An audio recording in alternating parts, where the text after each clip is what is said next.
Pendaftaran sistem penerimaan murid baru untuk tahun ajaran 2026-2027 resmi dibuka oleh Sekolah Islam At-Hirah. Berbeda dari tahun sebelumnya, pendaftaran sistem penerimaan murid baru kali ini dilaksanakan lebih awal. Dimulai pada Oktober 2025, pembukaan pendaftaran ini mencerminkan kesiapan Sekolah Islam At-Hirah dalam menyambut peserta didik baru. Direktur Sekolah Islam At-Hirah Syamril menyampaikan percepatan jadwal tersebut dilakukan agar calon orang tua siswa memiliki waktu lebih panjang dalam melakukan persiapan administrasi, termasuk mengikuti berbagai tahapan seleksi. Kuota tersebut kemudian tersebar di 3 wilayah sekolah, yaitu wilayah 1 Kaja Olalido di Makassar, kemudian wilayah 2 Bukit Baruga, dan wilayah 3 Bone. Syamril mengatakan jika penambahan tersebut dilakukan untuk mengakomodasi tingginya minat masyarakat yang ingin bersekolah di lembaga pendidikan tersebut. Meskipun salah satu wilayah mengalami pengurangan ruang kelas, secara total kapasitas penerimaan tetap meningkat. Hal tersebut disebabkan penyelesaian pembangunan fasilitas baru di wilayah Bone. Selain pembenahan sarana dan prasarana, Sekolah Islam At-Hirah juga terus memperkuat aspek produk, people, dan prasarana. Ketiganya menjadi pilar utama peningkatan mutu pendidikan yang berkelanjutan. Bukan hanya infrastruktur yang dibenahi, kata Syamril, namun juga peningkatan kualitas tenaga pendidik dan pengelolaan akademik. Wakil Direktur Sekolah Islam At-Hirah Wilayah Kaja Olalido Patris Hasanuddin mengungkapkan pentingnya aspek people sebagai kunci keberhasilan lembaga pendidikan. Ia menilai, saat ini Sekolah Islam At-Hirah memiliki sekitar 700 guru dan karyawan. Setiap tahun, seluruh tenaga pendidik diwajibkan membuat individual development plan sebagai bentuk komitmen untuk terus mengembangkan kompetensi diri. Sebagai bentuk evaluasi, setiap guru di At-Hirah juga menerima rapor kompetensi. Rapor ini berisi penilaian berbagai aspek, mulai dari kemampuan mengajar, literasi Al-Quran, penguasaan bahasa Inggris, sampai dengan keterampilan teknologi. Selain peningkatan SDM, Sekolah Islam At-Hirah juga terus memperkuat prasarana pembelajaran. Beberapa fasilitas sedang diperbarui untuk menciptakan lingkungan belajar yang lebih nyaman dan modern. Perbaikan ruang kelas di Bukit Baruga menjadi bagian dari program tersebut. Tahun ini, Sekolah Islam At-Hirah juga memberikan diskon khusus bagi anak alumni atau generasi kedua. Program ini diharapkan dapat mempererat hubungan antara sekolah dan keluarga besar alumni yang selama ini turut berkontribusi terhadap perkembangan At-Hirah. Dengan berbagai pencapaian dan pembenahan tersebut, Sekolah Islam At-Hirah menegaskan komitmennya untuk terus menjadi lembaga pendidikan unggulan yang mencetak generasi berkarakter Islami, berprestasi, dan berdaya saing global.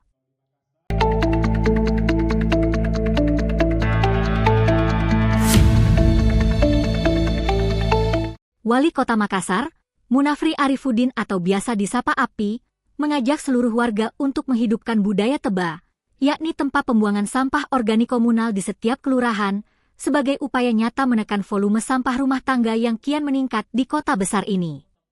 Seruan itu disampaikan Munafri saat memimpin gerakan Jumat Bersih yang digelar serentak di 3 kecamatan, yakni Bonto Ala, Wajo, dan Ujung Pandang, Jumat 17 Oktober.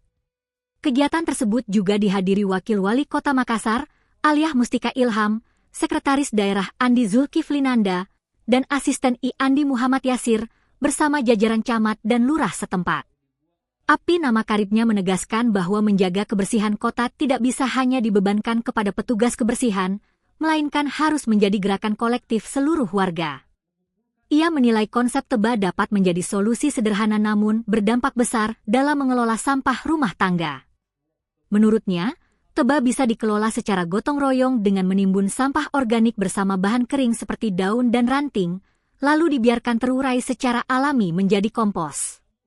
Hasilnya dapat dimanfaatkan untuk penghijauan lingkungan atau dibagikan kepada warga yang membutuhkan. Api menilai penerapan teba di tingkat kelurahan dapat menjadi langkah strategis menekan beban tempat pembuangan akhir atau TPA Tamangapa yang selama ini menjadi tumpuan utama pembuangan sampah Makassar. Selain menyoroti pengelolaan sampah, Munafri juga meminta Satgas Drainase untuk aktif memantau dan melaporkan titik rawan penyumbatan saluran air di wilayah kerja masing-masing. Ia mengingatkan agar tidak ada pedagang maupun bangunan liar yang menutup akses drainase. Gerakan Jumat Bersih yang rutin digelar Pemkot Makassar, lanjutnya, bukan hanya soal kebersihan lingkungan, tetapi juga wadah mempererat silaturahmi antar warga serta memperkuat keamanan wilayah. API kembali menegaskan pentingnya menjadikan kebersihan sebagai budaya bersama, dimulai dari keluarga dan lingkungan terdekat. Budaya tebak ini sudah diterapkan di beberapa lokasi di Makassar, salah satunya di Kecamatan Mariso. Camat Mariso Aswin Kertapati Harun, bersama para lurah secara resmi melaunching tebak modern di halaman kantor Kecamatan Mariso pada Senin 13 Oktober lalu. Kata Aswin, program ini merupakan inovasi pengelolaan sampah organik yang ramah lingkungan sekaligus menjadi sarana edukasi kepada warga dalam mengolah sampah rumah tangga menjadi sesuatu yang bermanfaat. Aswin juga menyampaikan apresiasi kepada seluruh pihak di Kecamatan Mariso yang ikut berpartisipasi dan menekankan pentingnya peran masyarakat dalam menjaga kebersihan lingkungan. Ia juga menginstruksikan kepada seluruh lurah di Kecamatan Mariso untuk membangun tebak modern di setiap kelurahan sebagai bentuk komitmen bersama dalam menciptakan lingkungan yang bersih, sehat, dan berkelanjutan.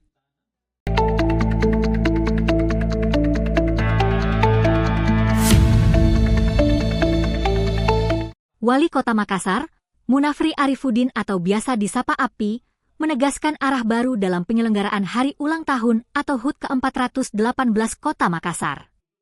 Ia mengkritik keras pola lama perayaan yang dinilainya terlalu glamor dan lebih banyak menghabiskan anggaran di panggung megah serta jasa event organizer atau I.O., sementara manfaat untuk masyarakat nyaris tak terasa. Munafri, yang akrab disapa API, menekankan bahwa perayaan HUT Makassar tahun ini harus bertransformasi menjadi momen kepedulian sosial dan empati, bukan sekadar ajang seremonial atau pesta pejabat. Menurutnya, seluruh rangkaian kegiatan HUT harus dirancang sederhana namun syarat makna, serta memberikan manfaat langsung bagi warga, khususnya masyarakat kecil. Ia meminta agar setiap kegiatan dikombinasikan dengan program nyata seperti pengobatan gratis, beasiswa, bantuan rumah, atau aksi sosial lainnya. Dengan mengusung tema, merajut harmoni, membangun kebersamaan, API meminta agar konsep kegiatan mencerminkan semangat kolaborasi dan kepedulian antar sesama. Ia menolak ego sektoral antar SKPD yang kerap membuat pelaksanaan HUT terpecah dan tidak terintegrasi. Selain menekankan efisiensi anggaran, API juga meminta agar lapangan Karbosi menjadi pusat perayaan HUT. Alasannya, lokasi tersebut lebih mudah dijangkau warga, luas, dan tidak menimbulkan kemacetan seperti di kawasan pantai. Ia juga menekankan pentingnya penggunaan belanja lokal dalam setiap kegiatan agar perputaran ekonomi HUT memberikan efek langsung bagi pelaku usaha di Makassar. Menurutnya, inilah bentuk konkret dari konsep merajut harmoni yang sesungguhnya. Selain kegiatan sosial, Pemkot juga akan menyiapkan agenda khusus penghargaan bagi warga atau tokoh berkontribusi besar terhadap kota. API menilai, penghargaan ini bukan sekadar simbolis, tapi dorongan moral bagi warga agar terus mencintai dan berbuat untuk Makassar. Ia juga menegaskan agar kelompok difabel dan anak-anak berprestasi turut dilibatkan dalam perayaan HUT, baik sebagai peserta maupun penerima apresiasi. Menurutnya, kesetaraan dan inklusivitas menjadi bagian penting dari pembangunan karakter kota. API menekankan bahwa keberhasilan HUT ke-418 tidak diukur dari besar kecilnya panggung, melainkan dari manfaat nyata yang dirasakan warga. Ia mengingatkan agar seluruh jajaran Pemkot bekerja konkret dan bergerak cepat. Diketahui rapat koordinasi tersebut turut dihadiri Wakil Wali Kota Aliyah Mustika Ilham, Sekretaris Daerah Andi Zulkiflinanda, para asisten, camat, Kepala SKPD, tim ahli Pemkot, serta panitia dari event organizer HUT Makassar.